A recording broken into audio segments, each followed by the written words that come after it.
सो hey guys, मैं नेहा, मैं स्नेहा। हम दोनों स्नेहा नेहा। सो गाइस, आज का बैकग्राउंड देख के आपको पता चल ही रहा होगा कि आज की स्टोरी किस बारे में होने वाली है। तो आज हम लोग फिर से आ गए हैं एक हॉन्टेड स्टोरी लेकर के।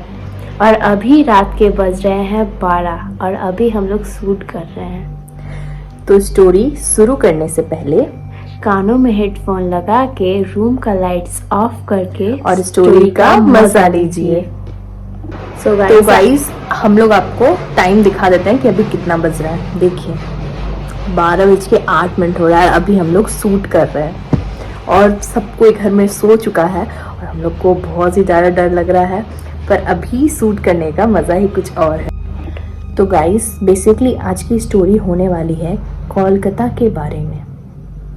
और ये स्टोरी शेयर की है मेरी एक फ्रेंड ने, जो कि कोलकाता के बोर्डिंग स्कूल के हॉस्टल में रहती थी। नाम था अनु।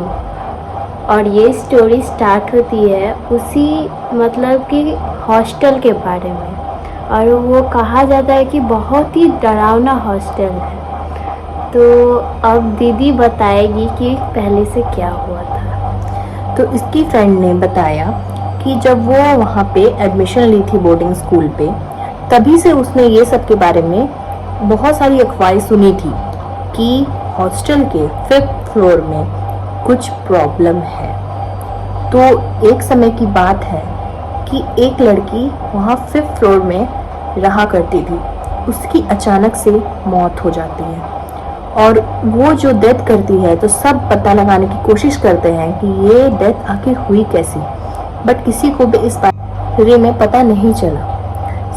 सब सोचने लगे कि आखिर क्या बात हो सकती है। बट उसके बाद उसकी लाश जो थी उसे उसके पेरेंट्स को दे दिया और उसके बाद सब कोई शांत हो गए, कुछ भी चहल पहल नहीं हुई। बट कुछ दिनों बाद पूरे हॉस्टल में एक्टिविटीज़ होने लगी, मेनली 5th फ्लोर में। ये सब होते ही वो जो अथॉरिटीज़ थे हॉस्टल के, उन्होंने 5th फ्लोर बंद करा दी। वहाँ पे एडमिशन लेने के बाद उसकी एक बेस्ट फ्रेंड भी बनती है, जो कि उसकी रूममेट थी। तो वो दोनों हर टाइम एक साथ ही जाना आना, क्लासरूम में रहना, सब कुछ करती थी। तो उसका नाम था निकिता।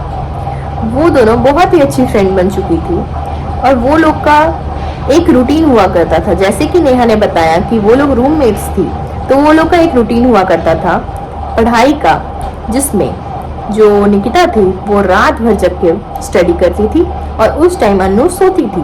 बट सुबह जब होता था तो निकिता अन्नू को जगा देती थी और फिर वो सो जाती थी और फिर बाकी टाइम अन्नू पढ़ाई किया करती थी। तो ये जो आदत थी निकिता की रात को जगने की, ये उसकी सबसे बड़ी गलती बन गई। तो इसके बारे में नेहा बताएगी। जब एक दिन वो रात को स्टडी कर रही थी, तब अचानक से उसका गला सूखने लगा। जब वो आसपास देखी लेकिन उसको पानी नहीं मिला, तो उसने सोचा कि चलो हॉल रूम से लेके आते हैं। तो अब उसने सोचा कि अभी अनु को क्यों उठाऊं, जब मैं खुद जाके ले आ सकती हूँ।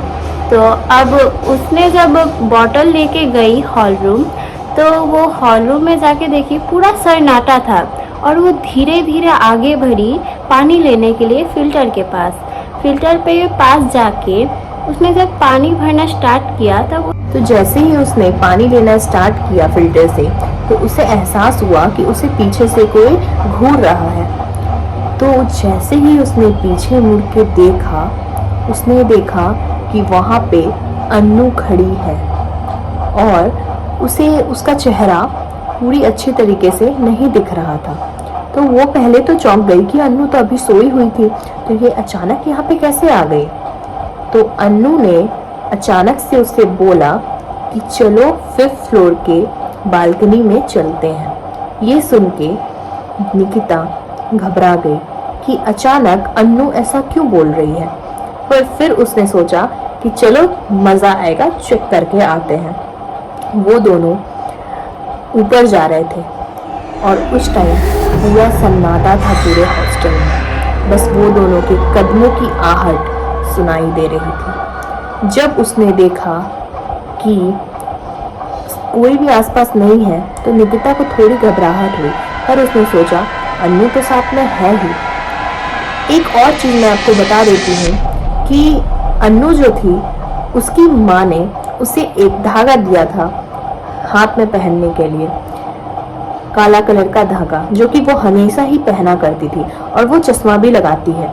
लेकिन उस रात जब वो निकिता के पास आई थी तो ना ही उसके हाथ में वो धागा था, ना ही उसके आंख में वो चश्मा था।